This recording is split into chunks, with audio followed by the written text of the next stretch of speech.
'Twas the week before Christmas and all through the Oak. Cougars searching for a championship. Hey, that ain't no joke. In the Stewed, me and Rube will talk all about that and more. Our Christmas present to you, the Fairfax Sports Report. Need we say any more?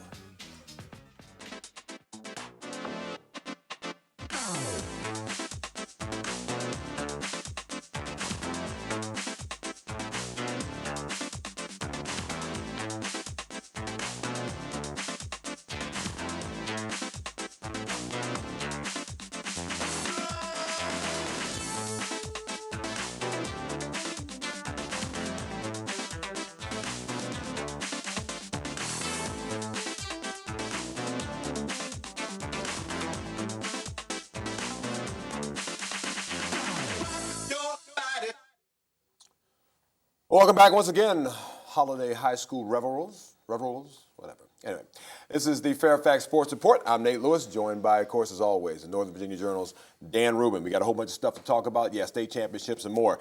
But let's get to our teammates, the people who help us put this wonderful production on. Now, you can make your own conclusion about that. CCI Screen Printing. Thank them very much for their support. Strong Arm Sports. U.S. Sports Online Strength and Conditioning System. Serious programs for serious athletes. www.myworkoutprogram.com.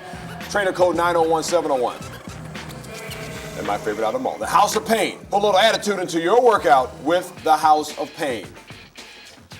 A couple of programming notes coming up. The 10th annual Pohanka Chantilly Classic. Always a good tournament out there. From the 27th to the 30th. That's December, folks.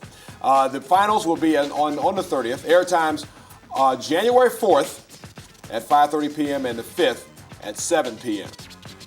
And if you miss any of that and you want to have a copy of the tape of this show and others, well, you can order VHS and DVD copies of the past Fairfax Sports Network shows by going to the website, www.fairfaxsportsnetwork.com.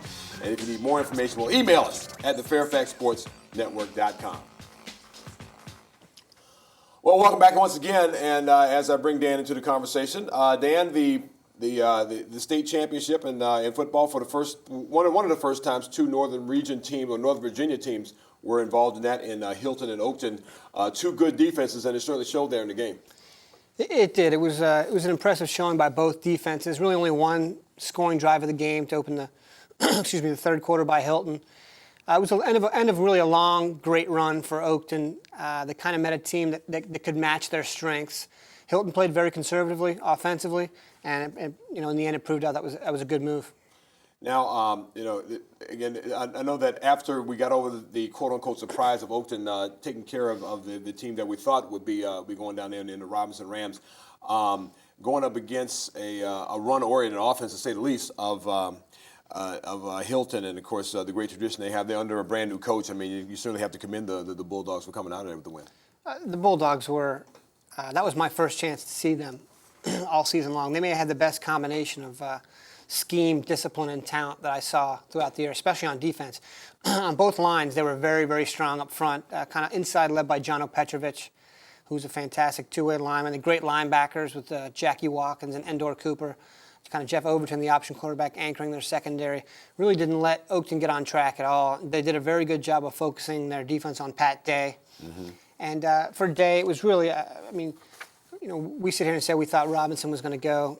I don't think many people picked Oakton to get down there, though we did pick them as our midseason sleeper here during the sniper crisis, so we should take credit for that. But when you look at who Oakton beat together, I mean, they faced a much harder road to get to the final game than did Hilton. They beat an undefeated Westfield team at Westfield, an undefeated Robinson team at Robinson, hosted the first playoff game in school history and beat Western Branch, who was the Eastern Region champion, who was undefeated, and then, had to face Hilton. Hilton really didn't face a team, I don't think, equal to any of those other three until the final game. Right. They seemed like the fresher team in the game. And for Oakton, I think it was just to kind of may have run out of gas.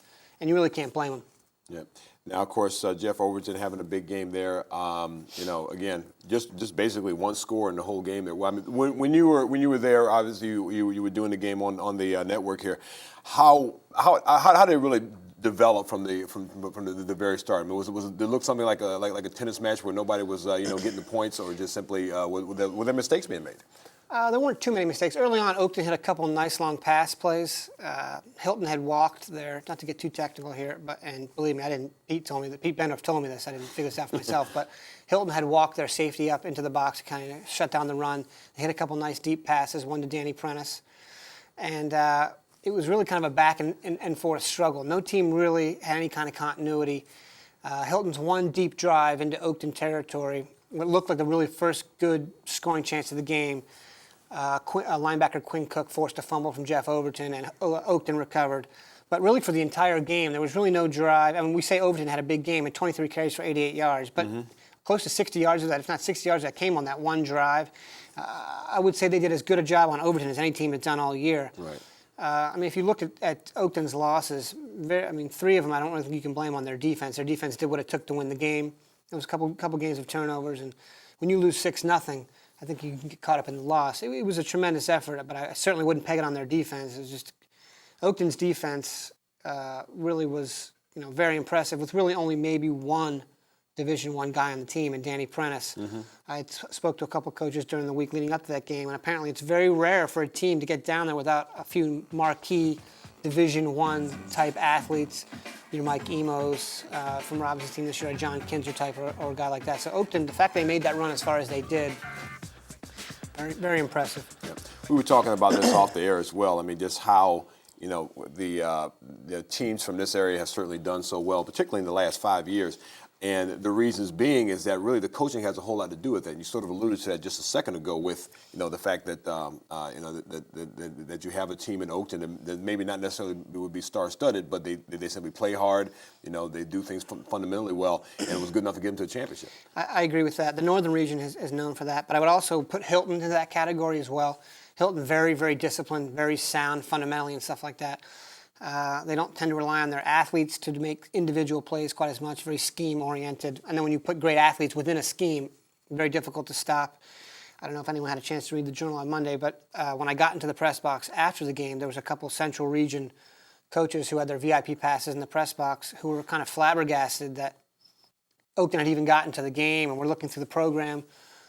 What I didn't say was that the Central Region gets whooped every year. They send anybody. They've never won a Division VI title since the thing started in '86. Yeah. But I was being diplomatic, Nate. And they said something about how, if a 3-loss team never even gets to the playoffs in the Central Region, I don't know how that matters if they get to the playoffs and don't win. But the Northern Region, I think, would approve this year, especially, you're talking about Oakton. Oakton finished in third place in their district. If your third-place team in your district gets to the state final, what does that say about your district and the region as a whole? Oakton was a very worthy, showing, a very worthy participant from this area. But I think there were a few other teams that could have gone down there and done just maybe as well. Yeah. Now, in that last drive of what you're seeing the touchdown of right now, take us basically through that. What were some of the keys there? What were some of the things that really stuck out at you outside the touchdown, of course? Speaking to Hilton coach Lou Sorrentino after the game, apparently the first half they felt like they didn't execute quite as well as they should have. There were guys blocking the wrong guys, missing blocks. They really didn't change anything up scheme-wise. I think they may have overloaded one of the sides. They pretty much ran their offense, if you see by the stats, which I'm sure you'll see coming up here shortly, put together by the crack staff here at Channel 10. They didn't complete a pass the whole game. It's hard to say that the state final, the title rested on one drive, but it really was one drive, very methodical. A couple runs for probably 10 to 15, 20 yards, but there was no breakaway plays. There was no highlight reel plays. It was just very methodical. And the drive itself, it just looked, they had that one drive off. Oakton seemed to make their necessary adjustments after that. I think they shifted defensive lineman Craig Torbett to the other side where they were having trouble. He pretty much shut stuff down. And after that, if you don't score any points, it's hard to win. Yeah. So it makes that one drive. That one drive probably wouldn't, obviously, it goes without saying, it wouldn't take on as much importance if it wasn't the only scoring drive of the game. It was nothing spectacular. It really just one drive down the field to open the third quarter, and that's pretty much all it took. Well, let's take a look at the box score right now. Of course, Hilton is your AAA Division VI champion, beating Oakton 6-0. And again, there's the tail right there. Jeff Overton, of course, took care of business when it really counted with 23 carries. I don't know why this stat is here. Rashad Jones with 3 carries there as well. That lets you know that not much else happened. Yeah. They didn't complete a pass. No one else rushed for much. I think most of those yards came on one run. You see Baguetta 10 carries for 25 yards and Pettiford 8 carries for 14 yards. And Hilton's got a very good defense. Maybe the best trio of linebackers I saw performance-wise. Western Branch may have been more talented in the linebacking corps. I was very impressed with number 4, Endor Cooper from Hilton, and they really put a licking on Pat Day. And even when Day got knocked out, backup quarterback Andrew Rediger came in, threw one pass, and got knocked out of the game. Yeah. So they brought the wood. Yeah. Remember seeing Endor Cooper during the summer, and you'll be hearing that name as well. He's a pretty good basketball player. Just a junior. Yeah, absolutely. So let's take a look at the stats as well here now. Of course, Hilton, well, they certainly take care of business from the rushing side. Again, I mean, that big 0 just staring me in the face right there. It's odd that a state champion got 0 yards passing. And Hilton is not a passing team. Had they had to go up against a tougher road to the final, would that have come to work against them? I don't know. Osborne Park was a team they played in the region final. Before that, they played Garfield. They seem to have those teams' numbers. Those are teams from their neck of the woods. And they played Thomas Dale, Central Region champion, in the state semifinals. We all remember Thomas Dale from the very competitive 40-7 game they gave Robinson last year in the state final. That could have been 100-7 if coaches didn't decide to chose to run it up. So they were fresh, and they're not a passing team anyway. The lion's share of the 78 passing yards you see from Oakton came on the first drive in 2 long pass plays. It was not what you would call an offensive struggle. All right. Or it was a struggle to generate offense, but it wasn't. It was more of a defensive battle for sure. Well, this one team scored more than the other, and so that puts the football season in the bag. We're done with that right now. Mojo's going to take a rest for a few months right here. So we turn our attention now to basketball, and certainly, the Washington, D.C. area, Northern Region, just included as considered a hotbed of basketball, and they're flying all over the place right now. Who are some of the teams that more than likely, Dan, will be amongst the tops in the area? In the area, are we including private schools? Well, oftentimes there's that other publication that does, so why not? Private school-wise, I think O'Connell's the best basketball team that I've seen in the Northern Region quite some time. Public Six got an excellent team. Potomac School, as you saw them at the Gonzaga Classic, is an excellent team. Public school-wise, I think the three, 4 teams you have to look at right now, and I'm basing this after just some preseason stuff and some of what I've seen so far. Very impressed with Herndon.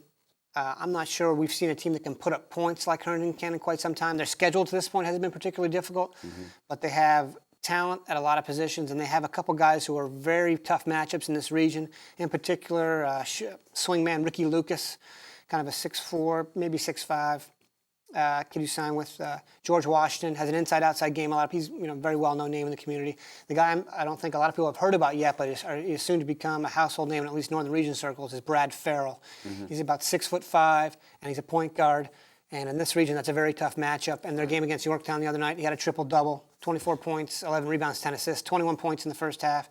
Now, Yorktown's really not in the caliber of Herndon, but a triple-double in a high school game is impressive. They also have a three-point range and a guy named Jordan Short, shooter, strength down low, and a guy named Brian Boyle, who's a junior forward.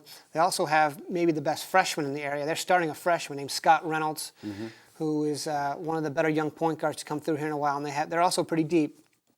Another team you've got to look at, obviously, is Hayfield. Gone is James Stewart and Chris Cardelis, who are really kind of the heart of the team from last year, but they returned 3 starters, and forward Jamar Claxton, who he may play harder than anybody else, have the best motor of any player in the region, kind of sets the tone for his team intensity-wise. He's going to have to kind of fill the void that I think Cardelis left for them last year, kind of the tough guy, keep everybody in line type.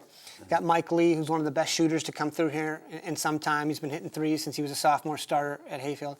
Got point guard named A.J. Fitzgerald, who maybe gets lost sometimes, and some other bigger names, but very solid and has really come on with his three-point shot. They're starting a front line, a guy named Alex Woodhouse, about 6'7", 6'8", younger kid up from the JV, and another kid who moved into the area back from Germany. He was a Hayfield kid named Jason Evans. And Hayfield just has a great tradition. I got a coach who's won a lot of games in Charlie Thompson, and I think Hayfield may be the one team in this area that when you get on the court, they're up 10-0. I think there are some teams that kind of get intimidated by the legacy and the tradition there. Other teams I would look at, maybe South Lakes. South Lakes may be top to bottom the most talented team. In fact, in my opinion, they are the most talented team top to bottom. They're still getting some guys back from football, kind of working them into the groove, and kind of working out some I think that's a team where it's hard to even get minutes if I were the coach. I mean, they've got talent. They're 10 deep. They got two guys at every position that could probably start at almost any team in the region except the ones I mentioned. I think some guys to look for on that team are Doug McLaughlin-Williams, about 6'7", great inside-outside game, is committed to Boston University. A guy named Bo Taylor, transfer from Paul VI.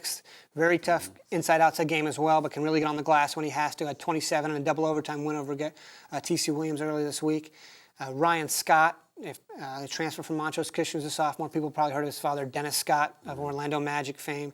And then they've got a lot of other guys that are going to get a chance to score. Chris Holmes and Anthony Lansdowne. That's the thing about South Lakes. They just have a lot of depth. But the team that I would say is, I don't know how they could be called the sleeper, because in fact they did so well last year, but the team that has played very well so far, and I think a lot of people have kind of slept on, and I include myself in this until I've seen them play recently, is Oakton. They returned every starter back from a team that went to the state final last year. I'm not sure if people remember this, but they started off horribly last year. I think they were 3-13 at one point, maybe 0-7, 0-9. Right. Once they got everyone back into the fold, they had some injuries coming off football. For example, Danny Prentice had a hurt, I think it was his wrist, maybe his thumb, and J.D. Morgan came off an injury. They're a very, very tough team led by Jared Cuban, who, not just a junior, it seems like he's been here forever. Yeah. Probably the most dominant 6'2" post player that you'll ever see. Very strong inside, very sound.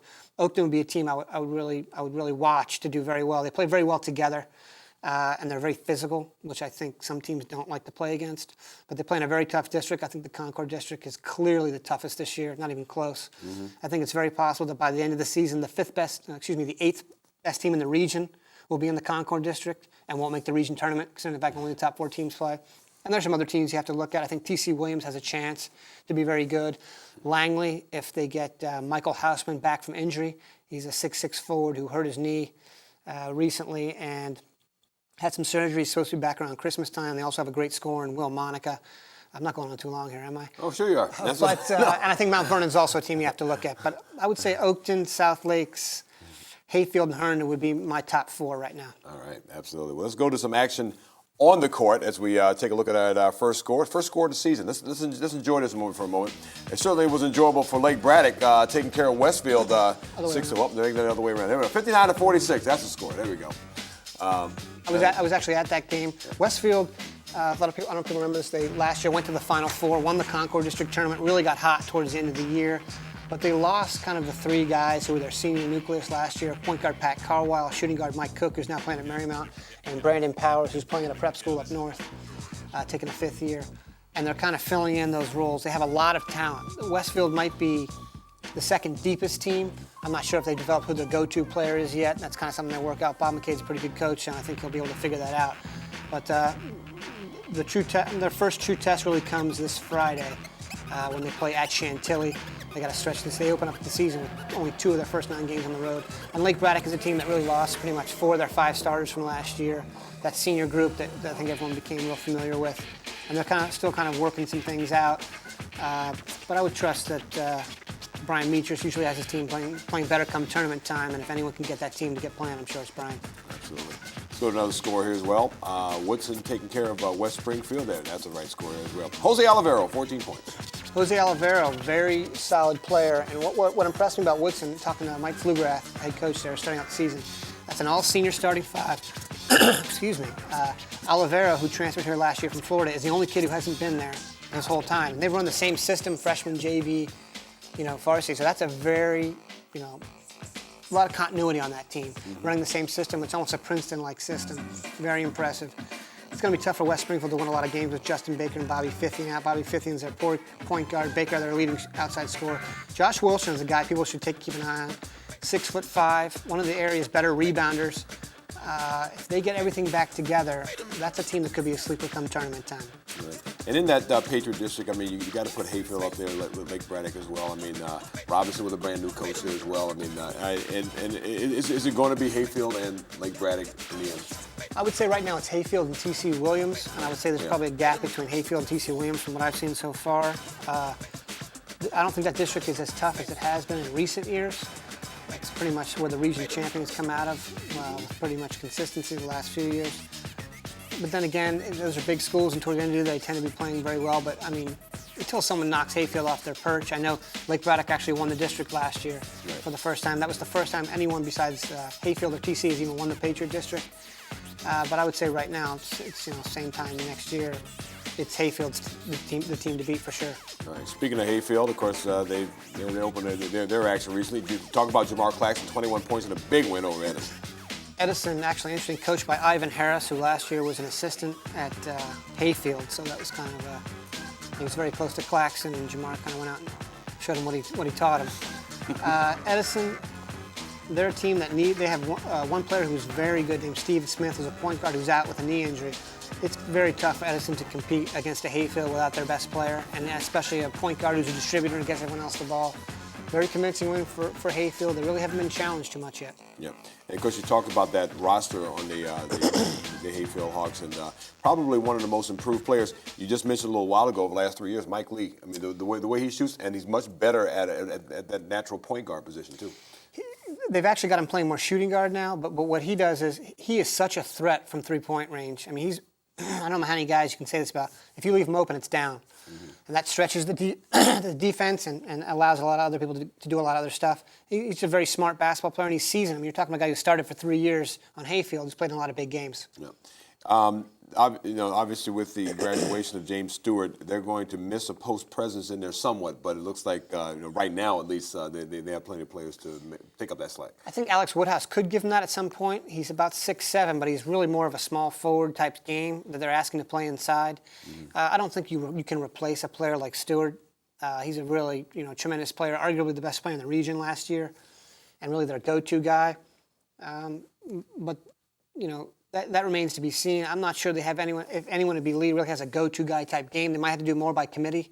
And if you're going to do that, it's nice to rely on a senior nucleus like Claxton, Fitzgerald, and Lee. They just play very hard and very tough.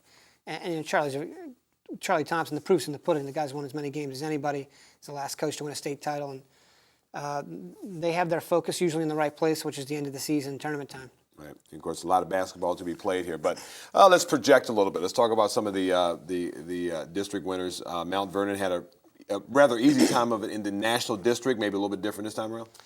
I'm not too sure about that. I would say Mount Vernon still has to be the team to beat.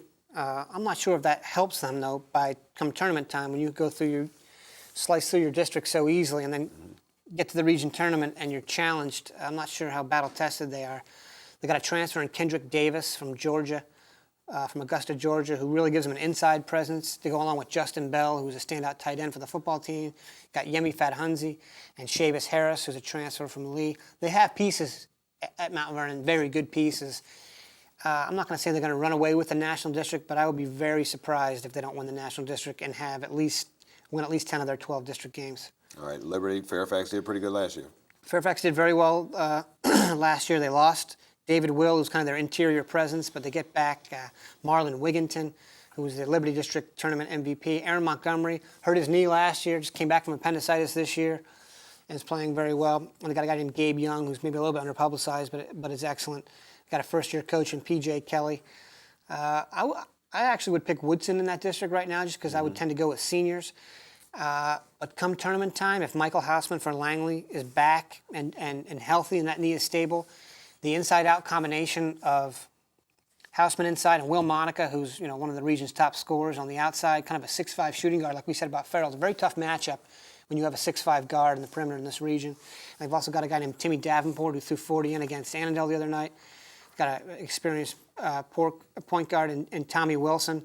So I think it's very possibly could come down to Langley and Woodson, with Fairfax being kind of on the fringe. Mm-hmm. But that's a district where it's usually throw them up in the air come tournament time. All right, and of course we talked a whole lot about the Patriots just a few minutes ago right here. One would think that it'd be a TC Hayfield matchup for the championship. At this point in time, it's fair to say that. Lake Braddock has kind of come on the last 2 years and done very well in the district tournament, at least.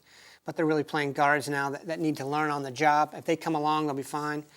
Woody Bellamy is a proven performer in the Patriot District Tournament MVP last year. And Matt Fackner, who broke his foot the day before the season started last year, a 6'7" center. Very fundamentally sound big man, which you don't really see much traditional big guys in this area. He's excellent. Very, very soft shooting touch for a big guy. Shoots a very high percentage. West Springfield could be a sleeper as well. And that district, if Robinson ever can put it together, they have a lot of football players still getting back in the mix. I think they could be a threat. All right. And then the Concord District, Westfield, of course, the representative there last year, but again, kind of muddy there. That's, in my opinion, that's by far the toughest district in the region this year. I mean, we haven't even talked about Chantilly, and that's a team that opened with a school record 16 wins last year. You've got Chantilly with Chris Clark, maybe one of the better point guards in the region.